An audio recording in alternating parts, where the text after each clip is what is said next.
Saif al-Islam, thank you very much for joining us here on RT. Thank you. In 2008, you were welcomed in London. Tony Blair embraced your father. You received your PhD from London School of Economics. And now, just 3 years on, you're a media villain targeted by NATO missiles in your own country, split by civil war. Why do you think has your fate turned so violently? It's a good lesson for everybody, for us and for others. We heard, we got messages from many countries, and we heard many news from Iran, North Korea, saying, this is your mistake, Libyans. You give up your weapons of mass destruction, you stopped developing long-range missiles, you became very friendly with the West, and this is the result. So, what does it mean? It means this is a message to everybody, that you have to be strong, you never trust them, and you have to be always on alert. Because those people, they don't have friends. Over one night, they change their mind and they start bombing us. And the same thing could happen to any other country. Talking about mistakes and lessons, what would you have done differently? One of our big mistakes that we stopped, we delayed buying new weapons, especially from Russia. It was a big mistake, by the way. We delayed that, and we delayed building a strong army because we thought that we will not fight again.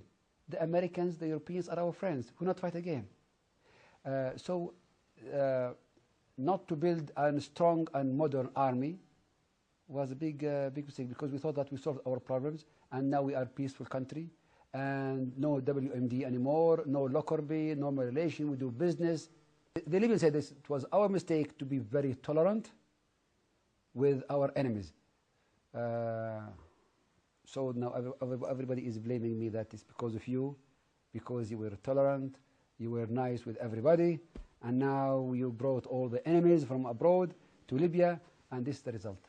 You are charged by the International Criminal Court with designing, quotation, a state policy aimed at deterring and quelling by any means, including by the use of lethal force, the demonstrations of civilians against Gaddafi's regime, which started in February 2011. Does such a policy exist? This court is a Mickey Mouse court. Come on, they accuse me of killing people. Everybody knows. Even the rebels themselves, they're not accusing me of using force or killing, because I'm not in the army, I'm not in the government. So for me to be responsible for killing people, it was a big joke. Second joke, that the people who died at the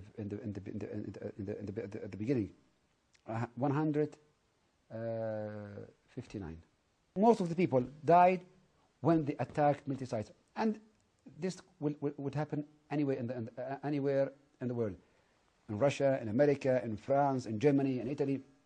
If people in the street move towards a military site trying to steal ammunition or arms, the military will prevent them. And this is what happened in Benghazi. Even if they are civilians, unarmed civilians?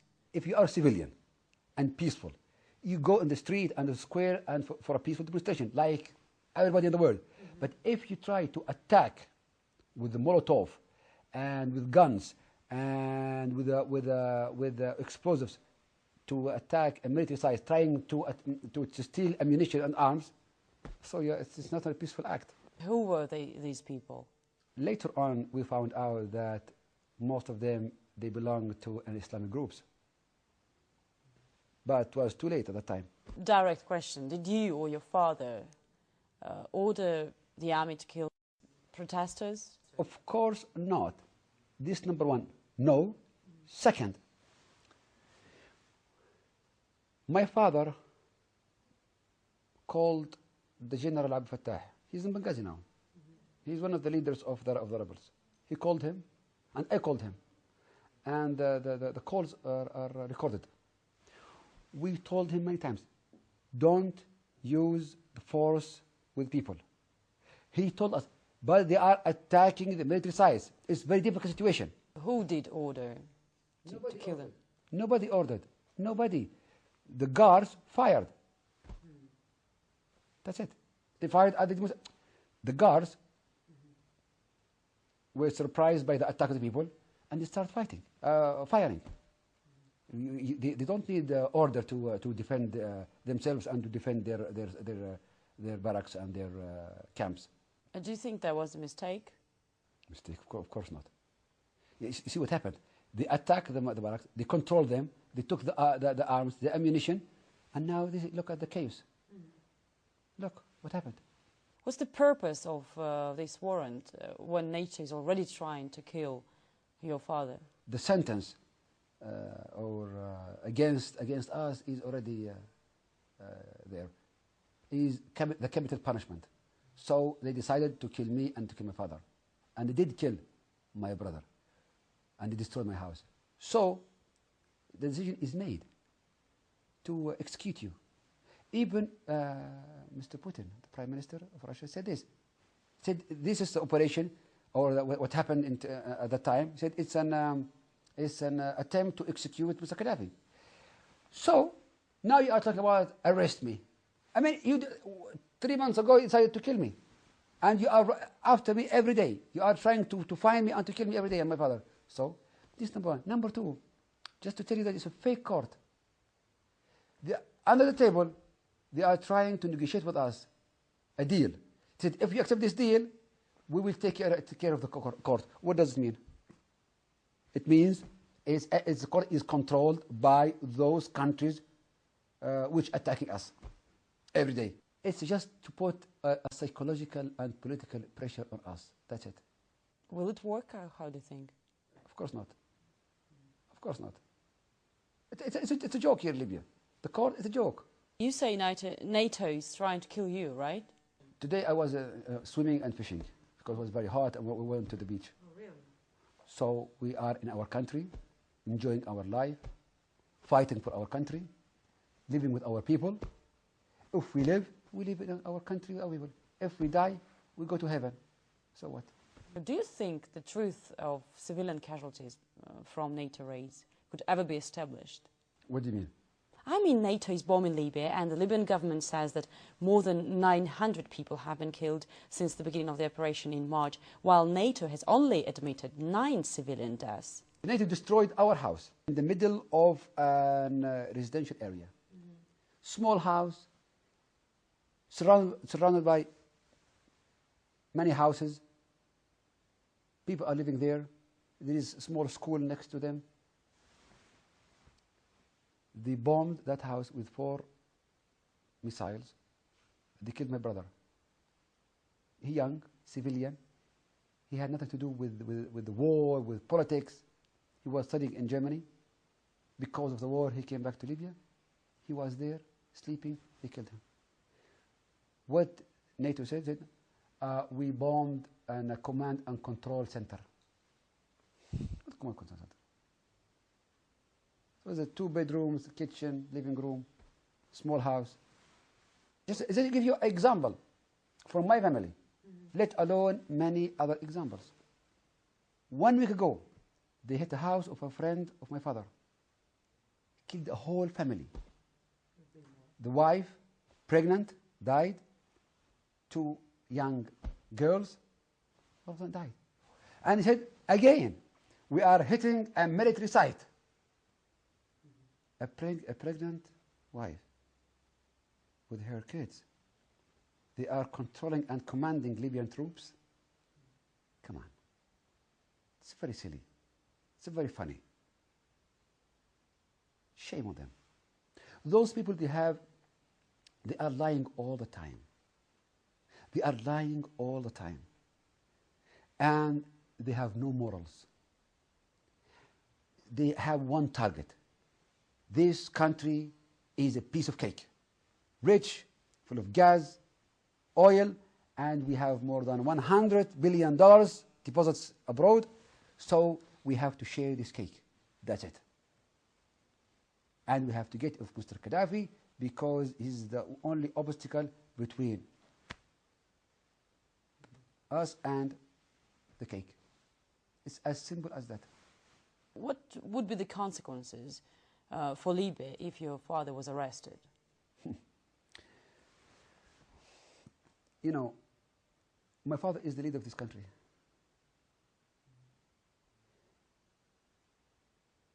To arrest him It's very difficult. To kill him is possible. Come on, we are at war. But I want to tell you something, that the Libyans are united, not just around my father as a leader, but they are united around other moral values, like they are fighting for the country, for the people, and they know that the NATO is here and bombing, not because they want to help us or because he's so nice to us and they're so generous with the Libyan people. They know because their own interest. And they know that the rebels are fighting with the NATO, not because they are pro-democracy or they like freedom. Well, it's not about this. It's everything about their own interest. They want to share the cake. They want to share this country. If in Misrata, if you are not with the rebels, they take your family. It's on TV. Yeah. They take your wife and your mother to this guy. And this guy will start cutting the breast of woman. And then bring men and start take them to the slaughterhouse and start cutting them piece by piece. This is the punishment in Misrata if you are not with the rebels. In the city of Darna, if you are not with them, they hang you on the bridges. In the mountain here, just 3 days ago, they burned 70 houses. And the West saying they are pro-democracy and they are fighting for freedom. What a big lie. We are fighting the devil, the evil, the black force, dark force. Believe me. That's why the Libyans are so united. Not just because of my father, because they are afraid. Because they have the sense and the feeling that they are fighting a common enemy. They said that they are coming, they're after us.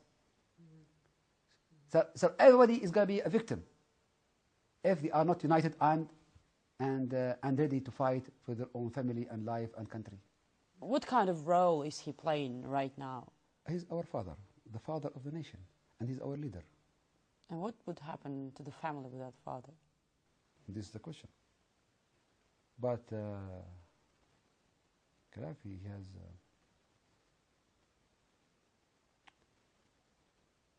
strong and stubborn children, millions of children, ready to fight for Libya, for the country. So nobody will give up. Nobody will raise the white flag. We have one flag, the green flag. But there are some people saying that if Gaddafi goes, the fighting will stop. Stop? Of course not. Because their goal is not Gaddafi. Their goal is to control Libya. Is to control Libya. This is the target. And the Libyans will not allow them to do that. So the fight will continue. Let's talk a bit about how it could end, finally. So the Russian envoy, Russian peace mediator, Mikhail Margelov, just 2 weeks ago, confirmed that both sides are ready for talks, for negotiations. What will it take to reach a ceasefire? We told them, you want elections? Okay, let's do election. Election, we bring observers from Russia, from America, from African Union, from European Union, from United Nations. They should supervise the election. And if we win, you should accept the result. If we lose, congratulations. They said no. Our goal is to march to Tripoli. We have to march to Tripoli and to occupy Tripoli by force. They are saying this every day on TV. So you want to fight? Okay, we will fight. And you will lose. And soon. Because you have no chance. You have 40 ships here in front of our coast fighting with you. 40 from NATO. Gunships. You have hundreds of airplanes. You have 17 satellites from America and France. You have the AWACS, you have Namrud, this is the British airplane, you have everything. But you are losing every day. You have the whole world with you, but you are losing. Why? Because the people are not with you. And you will lose soon. Very, very soon. What options does your father have at this stage? Libya belongs to Libyans. So we are the masters of our land. So we decide for our country. So the decision is our decision, the Libyans. So what the Libyans want? We want peace, but if you want to fight, we are not cowards. We are not rabbits or rats. We're going to fight. They are bombing civilian cars every day on the street, driving on the street, and they bomb them. Women, old people, children say, we are targeting military vehicles. Come on, look, old man, woman, children, civilian vehicle. No, this is a tank. So they want us to believe that NATO is super and they are great, they have the best satellites, they know everything, and they are not children, they are commanders, and this is not a house, it's an operation room, or this. And rebels are great people, they are pro-democracy, they are fighting for their freedom. No, they are good. And we are devils. We killed thousands of people. We bombed Tripoli with airplanes. We killed 7,000 people here. We are fighting just with mercenaries. Libyans are not with us. Our troops are a bunch of mercenaries. And they are trying to sell this everywhere. What do you think about media war? Who's winning this war? At the beginning, they won. Yeah, they won. Especially Al Jazeera, they won. Because it was planned from the beginning. Said, Gaddafi is in Venezuela. The regime collapsed. The rebels occupied Tripoli. And the regime gone. And to a big chaos in the whole country. We are still now suffering from that chaos. But now the Libyans are aware. One day, everybody in the world is saying the Libyan Navy is bombing the harbor of Misda. Misda is in the middle of the desert. It's 1,000 kilometers from here. The Libyan ships are bombing the harbor of Misda. Excuse me, what's this?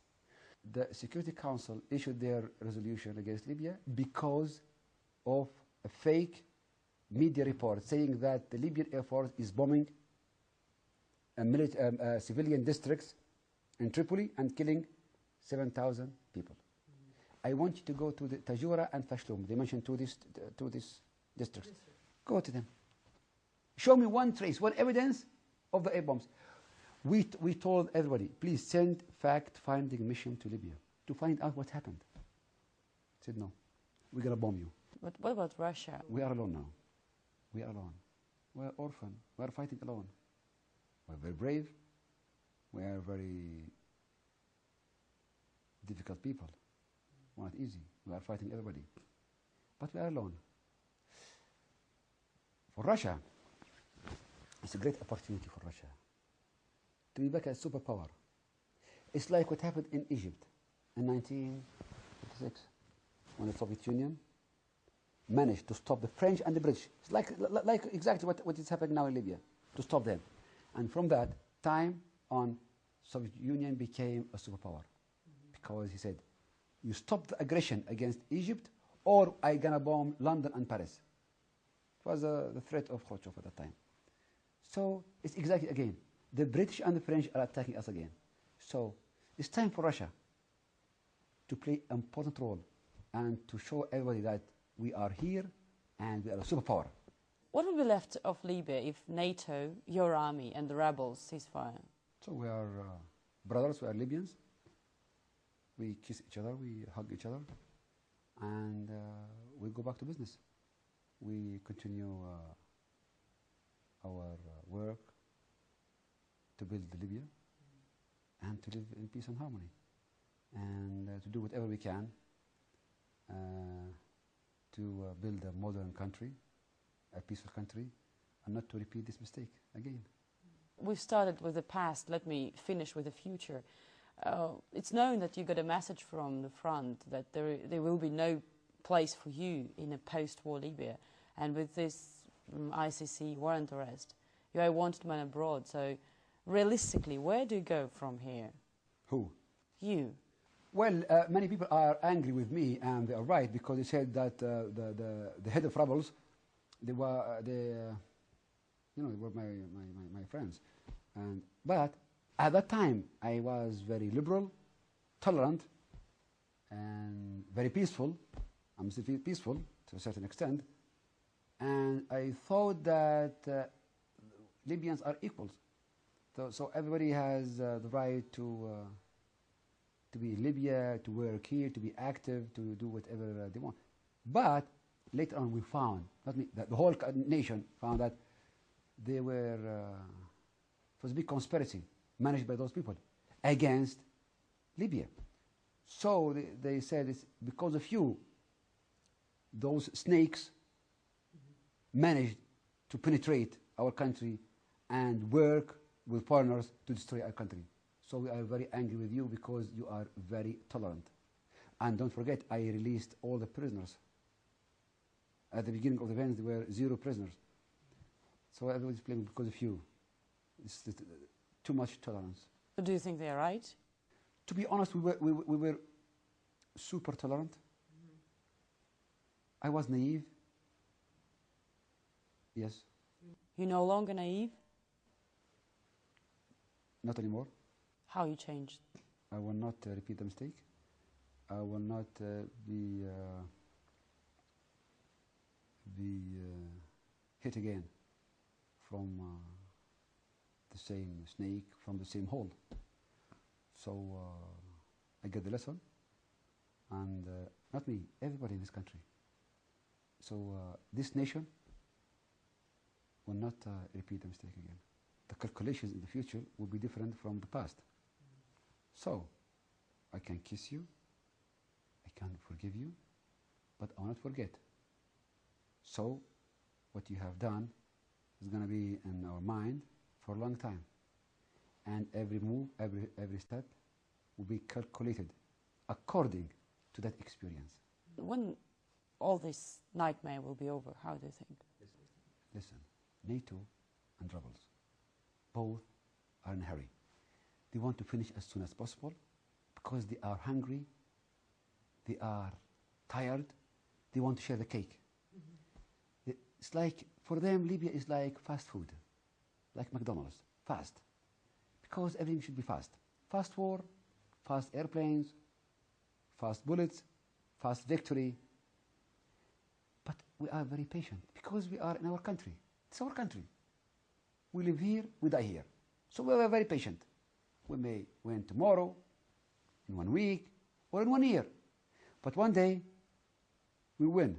One day, the French will go back to Corsica and France. The Italians will go back to Sicily and Italy. The Danish will go back to Denmark. The Canadians will go back to Toronto. And Libya will be back to the Libyans. Saif al-Islam, thank you very much for your time. We really appreciate that. We wish you, your family, and your country, and your people peace and prosperity. Thank you. Thank you.